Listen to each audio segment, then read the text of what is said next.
From 1773 onwards, more innovative and trend-setting than ever, the Jacques-Drot presented increasingly sophisticated automatons, culminating in the creation of the three androids, the writer, the draftsman, and the musician.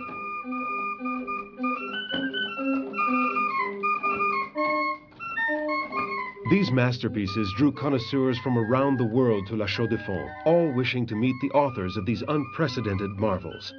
The automatons left La Chaux-de-Fonds for Paris late in 1774. They were to be presented to King Louis XVI and Queen Marie Antoinette in 1775, and subsequently in the major European courts.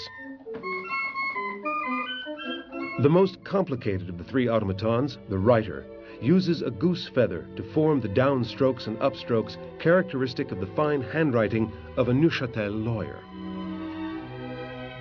Jacques-Drot used ingenious and consistently elegant constructions within an extremely limited volume. The word disc contains the letters of the sentence to be written and controls the cam cylinder. 3 cams per letter, 2 to draw the letter and 1 to press with varying degrees of strength on the quill and execute the downstrokes and upstrokes. 2 horological movements drive the letter disc and the cam cylinder.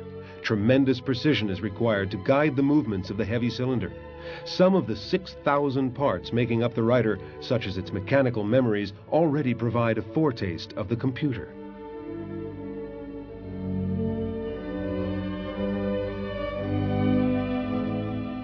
Created by Henri-Louis Jacques-Drot, the draftsman displays incredible dexterity and great precision in his drawing, devoting surprising attention to details.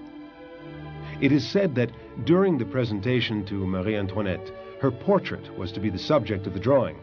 A mistake in adjusting the cams caused the dog to appear instead of the face of the queen, which contributed to the fame and popularity of Jacques-Drot with the entire court.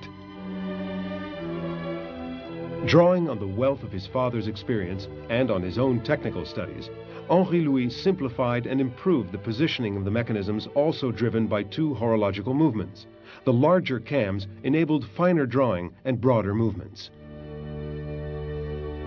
A beautiful and graceful young girl, the musician plays various tunes on the harmonium with unfailing regularity and virtuosity, while breathing and turning her head and eyes as if to read the musical score. It is indeed the hands of the musician which play by pressing on the 24 keys on the keyboard. The mechanism that controls the finger play consists of 2 pin barrels which raise levers cleverly linked to the fingers. Several sets of spikes or pins on the cylinders make it possible to play several tunes. During their heyday, automatons did not merely imitate life.